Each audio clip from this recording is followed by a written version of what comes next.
It's finally here, you guys! Game of Thrones premiered back in the spring of 2011, and now, after 8 years, 23 if you're a fan of the books, we are finally getting the answer we've all been waiting for. Who will win Clegane Bowl? It's a battle of the titans. In one corner, we've got a man who can crush your head like a gusher. And in the other, we've got a man who really likes his chickens. It's the meme the writers have reluctantly included for fan service, but nevertheless, get hype. Oh, and I guess we'll also get to find out who gets to rule Westeros. So that's cool. Hello, Internet! Welcome to Film Theory, the show where the night is dark and full of theories. You guys, I can't believe that Game of Thrones is nearly over. I know that we're gonna get ourselves a variety of spin-offs and whatnot, but we can never go back to this time when we were first discovering a fantasy series that was as rich as Lord of the Rings, with the added bonus anxiety of thinking that any character could die at any time. And at this point, with only 6 episodes left, it's impressive that Game of Thrones still feels like it could go in any dozen of different directions. Will Jon and Dany save the world and become Westeros' hot young power couple? Will Bran turn out to be the Night King? Or will Podrick heal the world with his magical lovemaking? These ladies enjoyed him so much they gave him the time for free. No one knows. Well, no one except for Sansa's friends. It is probably the single most hyped series finale in TV history since Breaking Bad ended back in 2013. So much so that there are betting odds for who will rule Westeros at the end, as well as who will be first to die in this new season. Let's just say, looking at the odds, things aren't looking too hot for the Greyjoys. And so of course, true to form, today's theory is all about how this whole thing is gonna end. Now, is my theory today gonna tell you to run to Vegas, plunk down your cash on Tyrion, Varys, and Dany for the Win Play show to get yourself rich? No. Today's theory is about how Game of Thrones should end, not about how it will end. And I think that those are two very different things. At this point, the narrative of Game of Thrones is constrained by a number of factors. It's a victim of its own success. I mean, sure, Game of Thrones isn't afraid of being dark and ripping fans' hearts out, but HBO might now be reluctant to do certain things now that they want people to stay invested in Game of Thrones spin-off shows. They might feel like they need a more TV-friendly ending that leaves people wanting more, or leaves certain characters alive. Plus, who knows how much the end of the series will line up with the way that George R.R. Martin decides to end the books. I mean, if you're Martin, don't you kinda want the show to end a bit differently so that there's still some reason to read those last 2 books, Winds of Winter and A Dream of Spring, when they eventually come out? If they eventually come out. They're never coming out, are they? So today, I'm talking about the ending that should happen. Once you get past all the dragons and war and incest, what is Game of Thrones really about? And what kind of ending would serve all those themes the best? It may not be the ending that Westeros needs, but it is the ending that Westeros deserves. As Kaith says in her prophecy for Daenerys, to go forward, you must go back. So to think about how Game of Thrones should end, let's take a look at how it begins. The pilot of a show like Game of Thrones is important because it's likely to establish not just the characters and setting and plot points that'll endure throughout the show, but also because they tend to hint at the themes and messages that the show will explore throughout the rest of its run. In our inaugural episode, we established 3 main houses: Stark, Lannister, and Targaryen. These are the ones that the show tells us to invest in at the outset. And while plenty of other houses have become important over the course of the series, the show, going into its final season, is still focused on these 3. The Tyrells are dead, Boltons are dead, the Martells are dead, Your daughter will die here in this cell, and you will be here watching. the Freys are dead, Winter came for House Frey. the Greyjoys and Tullys are still kicking around, but be honest with me, do you really care? No. Every time I hear about the Greyjoys, my eyes roll into the back of my head. What is dead may never die. What is dead may never die? More like what is dead should stay dead and just stick on their own damn island. They're distractions. They were never real contenders for the throne. But not only are the Starks, Lannisters, and Targaryens the first 3 houses we become familiar with, each one demonstrates a major theme that ends up pervading the rest of the series. 1, the price of power. power, 2, the failure of man's institutions, and 3, the dangers of pride. And by looking at the way the series explores these themes and these houses, we get ourselves a clear pathway to what should be the ending for the entire series. Theme number 1, the price of power. From the earliest days of watching this series, we may not have been able to tell a Maester Pycelle from a Barristan Selmy, but one thing we all knew was the Lannister motto. A Lannister always Don't pays... say it. Don't say it. It was beaten over our head. With a seemingly limitless amount of money, they bought their way into power and prestige in Westeros. They understand the cost of things. And they understood that sometimes that cost is more than just a bag of gold. More often than not, the price of their own lofty ambitions was human life. In the pilot alone, they poisoned the hand of the king Jon Arryn to prevent him from revealing the fact that Robert's children were in fact Jaime's, and then they attempt to murder Bran for discovering the same exact thing. Whether they're pushing children from windows, hijacking their enemies' weddings, or blowing up hundreds of people to avoid going to trial, there is nothing that the Lannisters won't do to remain in charge. And while the juicy violence is certainly a part of the reason why we watch the show, a huge part of the narrative is all about the debts that need to be paid when you take these sorts of actions. The karma that results from this kind of lust for power. Tywin Lannister masterminds the Red Wedding, which kills Catelyn Stark, only to have Peter Baelish reciprocate by killing his grandson during the Purple Wedding. Cersei may solve one problem in blowing up the Sept of Baelor at the end of season 6, but the karmic retribution she receives is that her last living child, Tommen, jumps to his death out of grief. She achieves power, but at the cost of the only thing that truly mattered to her in her life, her children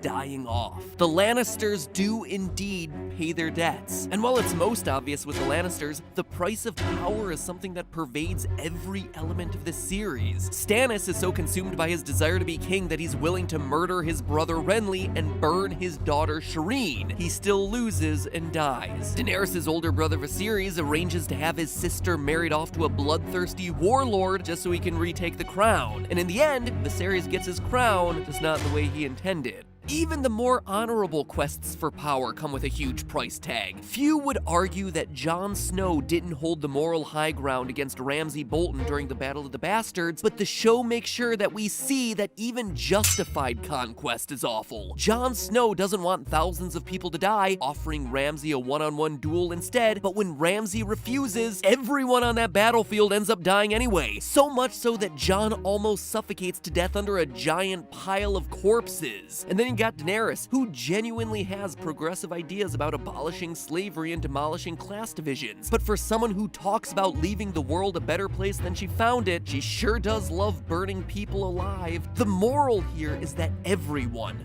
good, bad, or otherwise, has blood on their hands. And sure, while you may be rewarded temporarily, eventually you're gonna have to pay your karmic debt.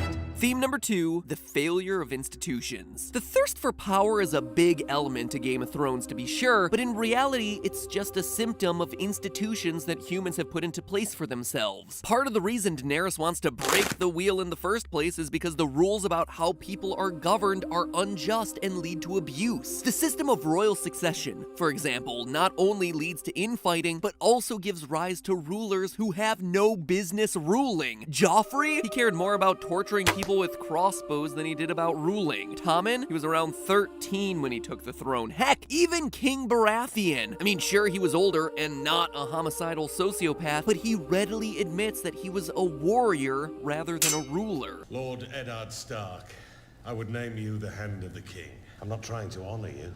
I'm trying to get you to run my kingdom while I eat, drink, and haul my way to an early grave. The fight between Stannis and Renly? Sure, Stannis had a better claim to the throne as the next oldest brother to the king, but Renly was probably the better option, having more public support and leadership ability. The systems devised by men are constantly failing. The characters know that they're flawed, but they don't do anything to fundamentally change the system. Even Daenerys herself is a part of this problem. I mean, think about it. She says that she wants to change everything, but at the same time, she insists that she's the rightful claim to the throne simply because she's the daughter of a former king who happened to be a homicidal maniac. She says she wants to break the wheel, but apparently she doesn't want to break the wheel entirely. She wants to keep intact the parts of the wheel that, support her claim to the throne. I mean, nobody is really advocating for democracy in Westeros, so how much are we really shattering that wheel, friends? And it's not just political systems either. Look at another institution that plays a huge role throughout this story: marriage. Daenerys, at least in the books, is a 13-year-old who's married off to a warlord. Sansa's marriage to Tyrion is loveless and fails to protect her. Her marriage to Ramsay is even worse. Neither Robert Baratheon nor Cersei is happy in their marriage. Even Catelyn and Eddard Stark, what should be a loving marriage between two of the show's most noble characters, is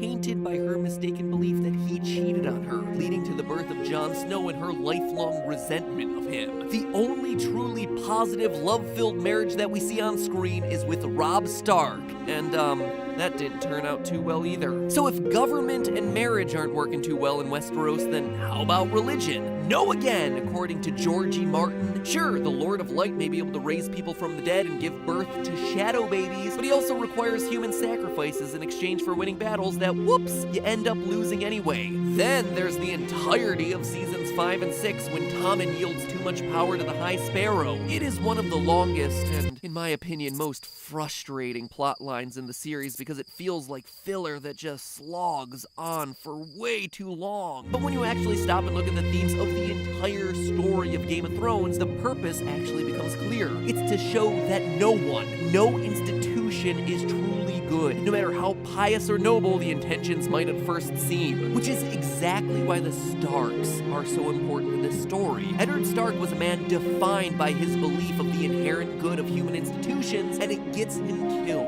His reliance on arbitrary rules and the way things are supposed to be done gets him beheaded. Sansa desires a life of finery, living with the nobles in King's Landing, but when she finally gets it, she winds up being abused by Joffrey and then the Boltons. It's only when she rejects society's rules for her that she regains any sort of power in this story. Jon Snow is constantly trying to help the Night's Watch help themselves, and their response is to kill him for it. Now, in the aftermath of the Battle of Hardhome, where the tribe leaders pledged their weapons to him, he's basically the equivalent of the King Beyond the Wall. He is a wildling, and is more successful now than he ever was when he was wearing the black. But perhaps the most obvious example is Arya. At the beginning of the story, Arya admires her sword master, Syrio Forel, a water dancer with perfect stances and elegant moves. The Hound quickly disabuses her of this.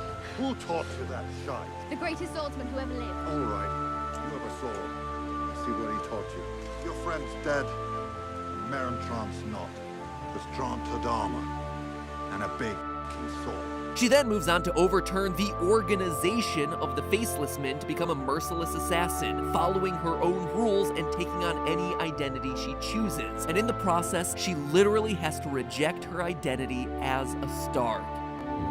No one. It's only when the Starks deny their name and their upbringing, their house's belief on the safety of institutions, that they're finally able to survive in this world. Looking across the series, all the systems are unjust, unfair, and destructive. Human society fails over and over again, which leads us to theme number 3, the dangers of pride. Potential threats to our beloved characters are telegraphed everywhere in this show. Catelyn actively warns Robb Stark to stay true to his marriage promise to the Freys. Walder Frey is a dangerous man to cross. I know that. You gave him your word. Treat your oaths recklessly, and your people will do the same. And he doesn't, and winds up dead. When Eddard threatens to expose Cersei's adultery, she turns the threat right back at him. When the king returns from his hunt, I'll tell him the truth. Wherever you go, Robert's wrath will follow you. And what of my wrath, Lord Stark? When you play the Game of Thrones, you win. Or you die. He's arrested and executed. The slave masters of Meereen are given a pretty sweet deal by Tyrion to take 7 years to phase out slavery, but they're unwilling to cooperate, and say it with me now, they get themselves killed. In all of these cases, and so many more throughout the series, pride is the reason for their downfall. Robb and Ned and the slave masters were so confident that they were untouchable that they ignored the warnings. When Jon Snow returns to Castle Black from his semester abroad with the wildlings, he gives gives the Night's Watch the advice to let the wildlings through. They refuse, and most die as a result. Speaking of wildlings, let's not forget Mance Rayder, the king beyond the wall, their unofficial ruler, a man who refuses to bend his knee to anyone else. That pride costs him his life and the lives of many of his followers. Mance Rayder was a brave man. Proud man, never bent the knee. How many of his people died for his pride?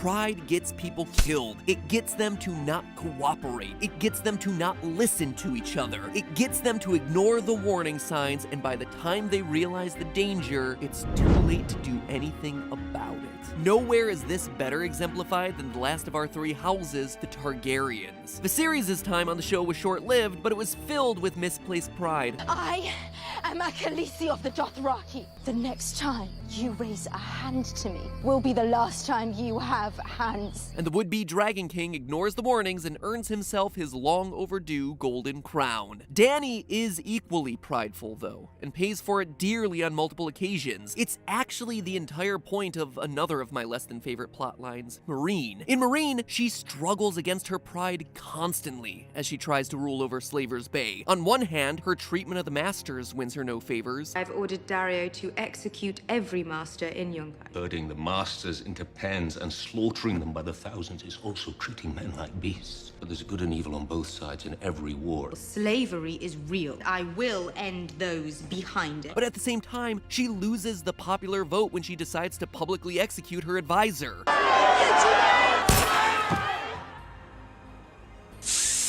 And of course, there's the fighting pits. Despite being advised by others to uphold this ancient tradition for the good of the people, she thinks she knows better, refuses to heed the concerns of her team, and opens the door to more animosity between her and the city. They did ask for some concessions. Concessions. Politics is the art of compromise, Your Grace. I'm not a politician. I'm a queen. It's easier to rule happy subjects than angry ones. In each case, a prideful decision from her comes with heavy negative consequences. And now, as we race towards the finish of the show, pride is once again a huge focus around her storylines, demanding that Jon Snow kneel to her as queen before she'll lend him any favor. I will fight for you when you bend the knee. My people won't accept a southern ruler. They chose you to lead them. Isn't their survival more important than your pride? Here's why all this matters. Throughout the entirety of this series, everyone has ignored the real threat to Westeros: the White Walkers. Remember how I said that pilot episodes tend to kick off all your important characters and themes? Well, in the opening minutes of the show,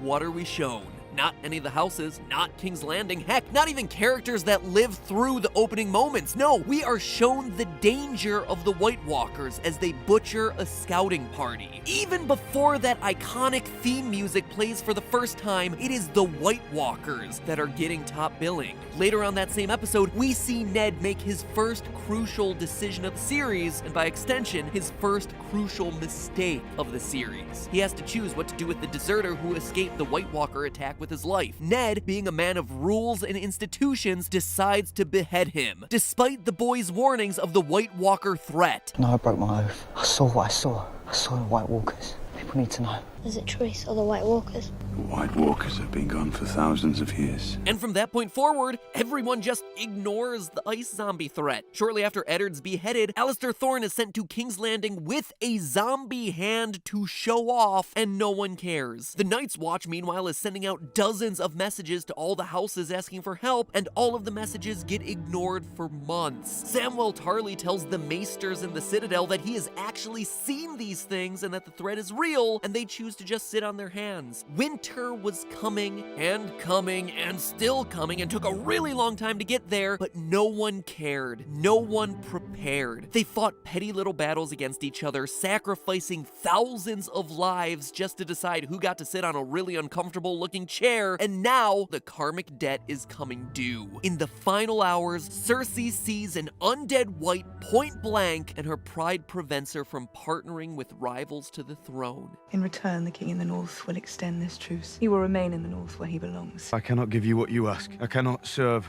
two queens. Then there is nothing left to discuss. The dead will come north first enjoy dealing with them. We will deal with whatever is left of you. If this show has taught us anything, it's that everyone tends to die when people don't cooperate. So what kind of ending best fits with what Game of Thrones is trying to tell us? How should Game of Thrones end? Well, if we're looking at it from a purely thematic standpoint, the White Walkers should wipe out everyone. Mankind hasn't learned its lesson. We either work together to all survive, or we all end up dying. People continue to be disloyal, brutal, willfully ignorant. They rely on systems that lead to abuse. They're prideful, and that pride prevents them from working together. So who deserves to rule Westeros? No one. I mean, sure, Dany and Jon are working together now, but it's a little too late. They're all too self-interested, too short-sighted, too ethically compromised. The ending that makes the most thematic sense for Game of Thrones is for the White Walkers to win, for society to reset in some way. It's not that mankind should lose because Game of Thrones is some nihilistic universe in which choices don't matter. It's the complete opposite. It's that the choices mankind made in the lead up to winter were wrong. They made the wrong choices. They weren't the responsible ones. And in the end, those choices should lead to their ultimate downfall. And if you don't believe that this is the ending that's deserved, remember, it's mankind's fault that the White Walkers exist in the first place. In the season 4 finale episode, The Children, Bran learns that the White Walkers were created by the Children of the Forest thousands of years ago. But the reason they created them was to defend against the destructive force that was invading Westeros, the first